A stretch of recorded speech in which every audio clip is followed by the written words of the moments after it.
Hello, this is the RPG Crawler, and welcome to another Shelf of Many Things, where I take a look at independent and small press role-playing games and role-playing game accessories. This time I'm going to take a look at 3 adventures for the Elfking, the Immortal Roleplaying Game. This is actually part 2 of a batch I'm doing. So this time I'm going to be taking a look at 3 solo sagas, each one designed for a solo player. I will be covering the Prince of Or, the Curse of the Sunraioch, and the Hour of the Demon.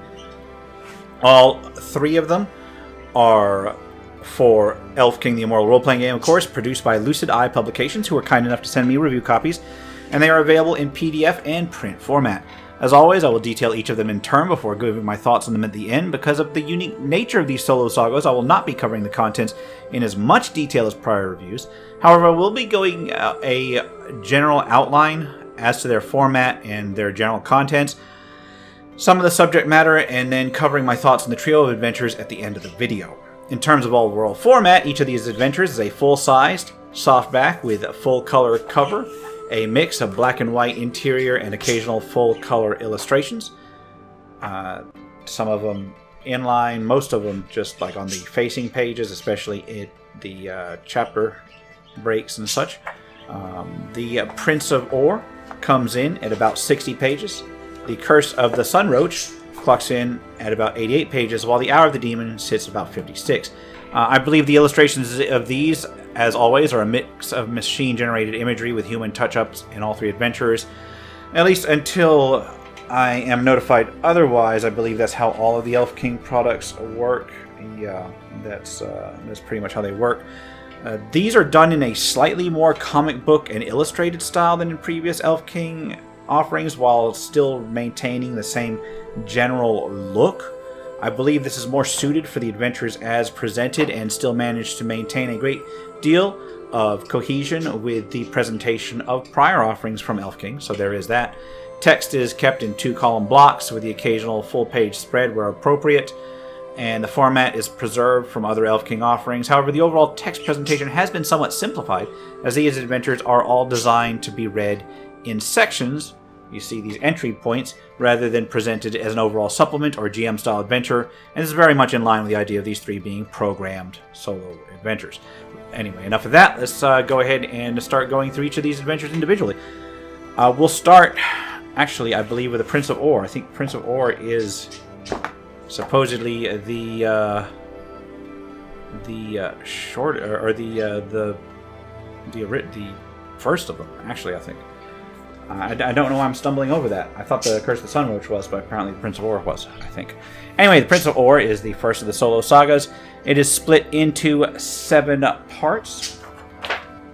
There is a preface that details what's allowed in solo play, a group of pre-generated things to use in the adventure. There's the actual adventure in parts 1 and 2, as well as an epilogue that closes it out, and finally a group of character sheets to put them out for further adventure.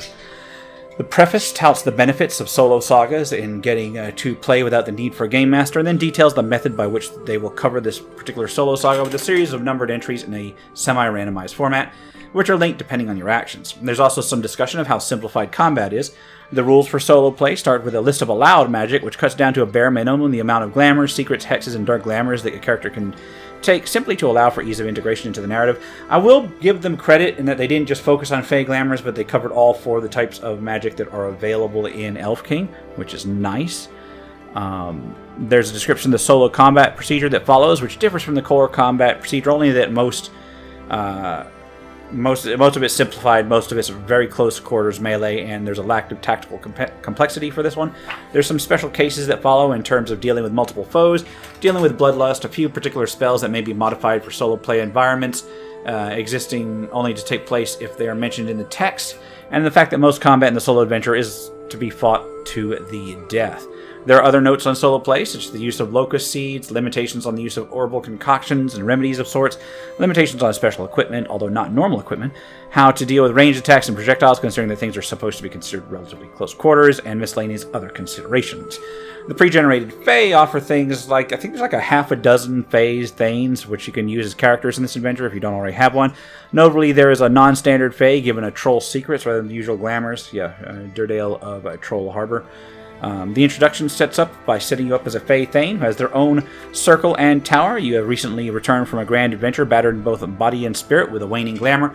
One of your companions has uncovered a curious bit of information during their travels. Supposedly a strange Fey clad in golden armor approached them, and in their possession the stranger held a letter in gold leaf addressed to you. The stranger then departed without much more information, and so it dives right into the first entry, which has your companions delivering the letter and addresses how to handle them and even receiving it. This section is set apart, as I said, with entries detailing the information provided on each branch that you can take along, with options that lead to other entries in a semi-randomized format. For instance, entry 1 does not go to entry 2 or 3, but rather they jump around like an old-school style game book or a choose-your-own-adventure book. Take your pick. Where combat is expected, the NPCs or creatures are listed and detailed and statted out, and as well as what they do on each turn where it is necessary. There's a couple of examples later in this particular chapter. Don't know how much later, but they'll have like what each one does on each turn if they have a special case. Otherwise, you can just assume that they're a straight-up melee entry. Some of these entries do have skill checks or virtue checks included within them, the results of which will head off to different entries depending on the result. But also a couple of which are completely randomized, where you roll a d10 and then just basically pick between, the solutions. Part 2. There we go. Nice, lovely full page image here.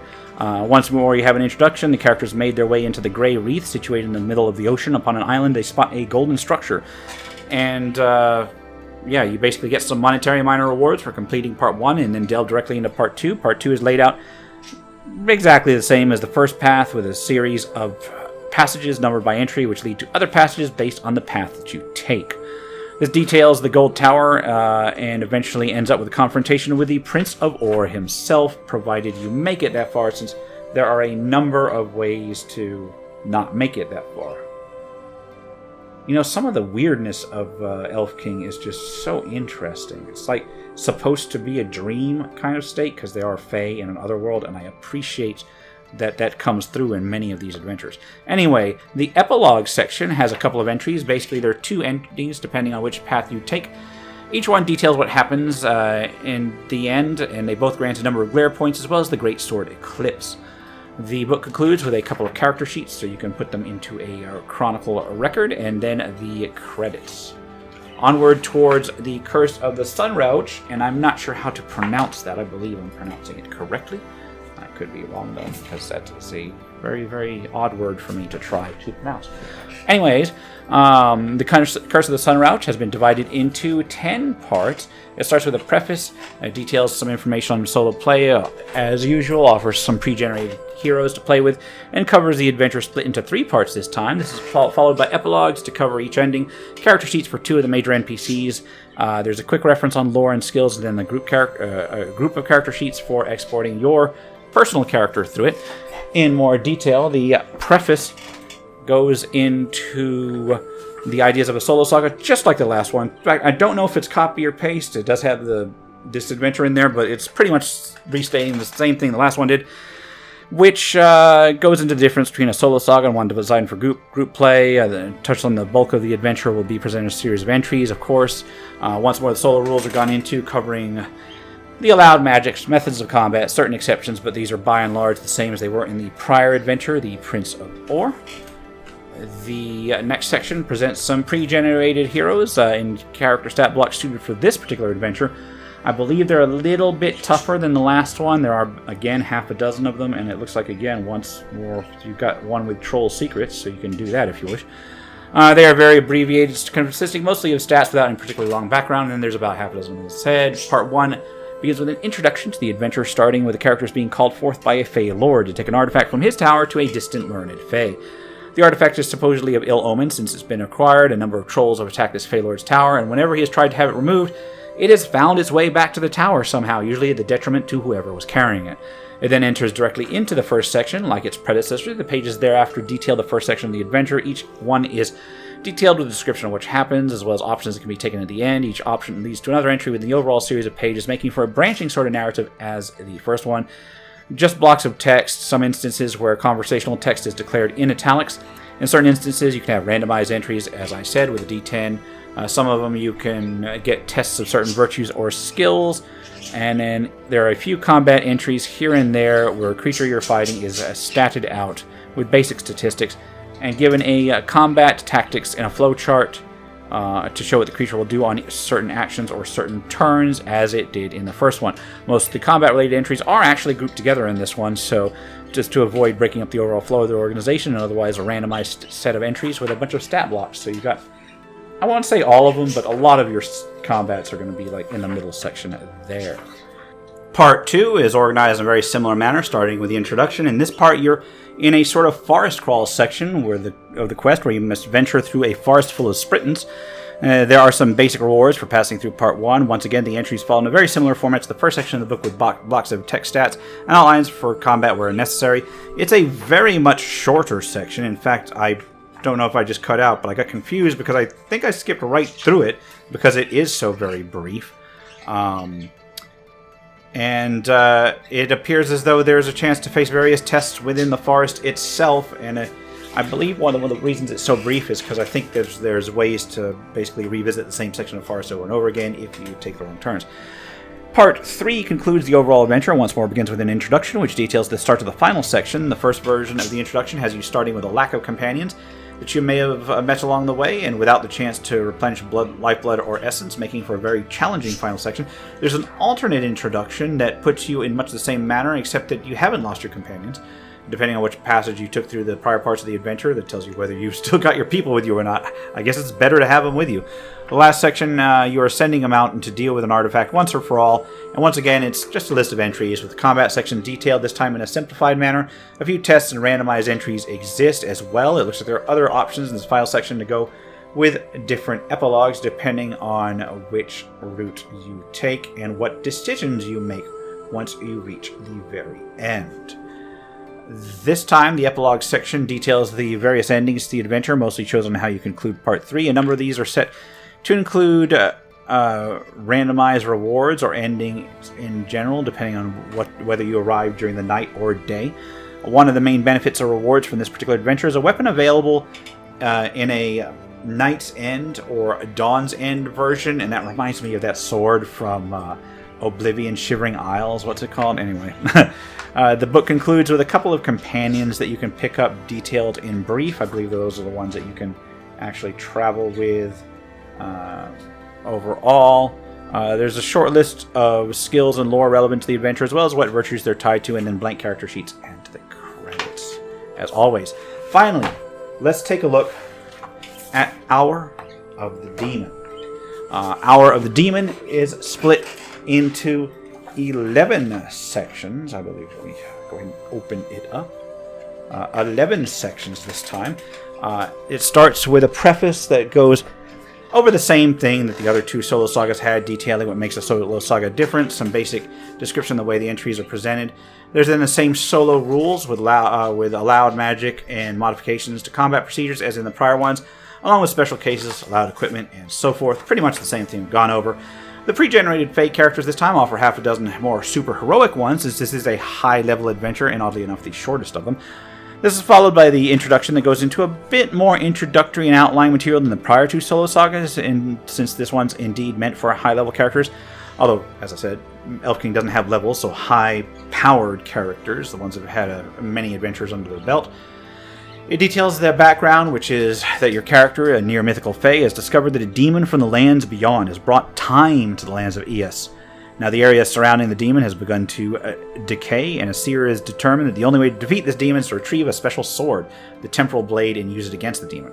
Unlike the prior two adventures, this saga has 3 options for the initial venture out. The seer will send you to one of the 3s based on a random roll, and each of these 3 is described in a section thereof. The first of the adventure sections is the Moon Imperium.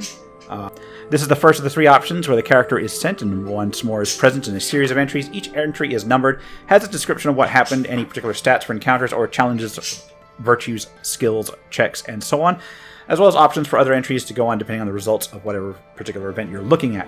The Moon Imperium has a number of moon people.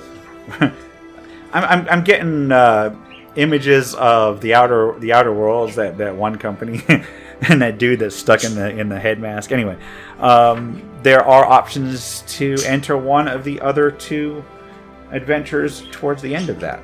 This is followed by the Scarlet Institute. Once more, the contents are divided into entries, and it has a sort of blood and bat theme in terms of what's within it, as well as strange otherworldly abominations. It is one of the initial 3 options as well. The Forest of Blood is the 3rd of the initial adventures and follows right after it. This is sort of Fey Worm to face somewhere within that section. There's also strange aliens and such in that one, if I remember right. Yeah, so that one's an interesting one. It's got dragons and strange creatures from space. Anyway, or maybe not space, maybe like from a future time, because Elfking is timeless. So as I mentioned in one of their prior adventures, they actually do put touches of sci-fi in there, because if you've got a timeless land, they're not all going to be medieval. Some of them are going to be from the far future. Anyway, the blade you're looking for is in one of those initial 3 sections. I'm not going to mention which one, but it is in a set place, so that part is not randomized. And that's why they randomize which one the seer sends you to, so that you don't just beeline to it on subsequent playthroughs. Anyway, you do not necessarily have to go through all 3 of the sections once you do find the blade. Eventually you'll find out where the blade is, or random dice may send you the right one right off the bat. Either way, once you've acquired the blade, you enter the Hour of the Demon, which details the final confrontation of the book. It is a relatively short section where you find the lair where the demon is located and face off against the one who dwells beyond. After this, the epilogue section offers 3 endings, depending on whether you complete the task successfully, which may reward you with a unique dagger. The book itself concludes with a quick list of skills and lore, as well as blank character sheets, credits, the usual.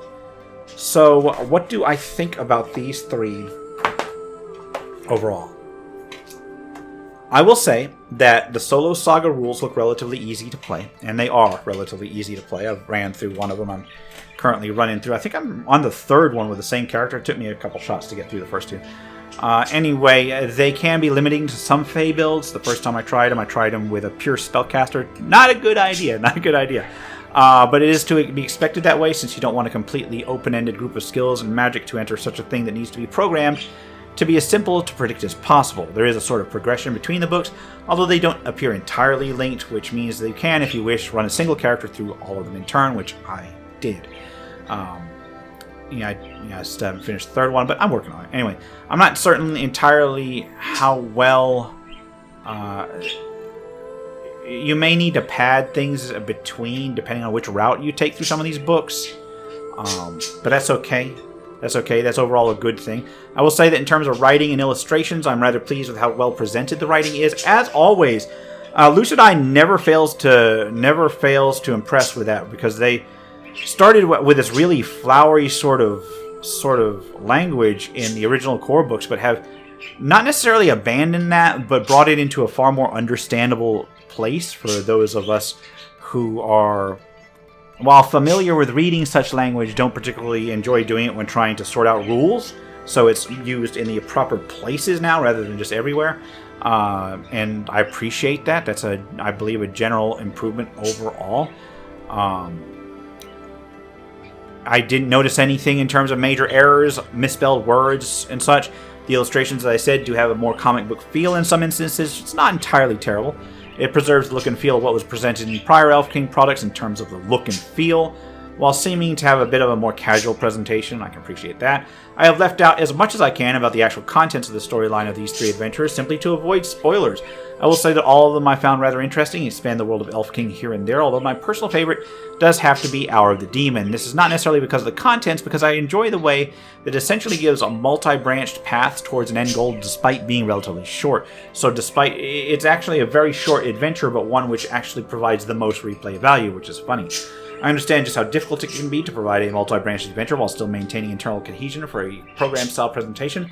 The fact that the length of that adventure is actually reduced over time, or all of these adventures reduced over time, is not a particular concern, especially since there's a small degree of replayability in a couple of these adventures. The further you go within them, the more replayable they are.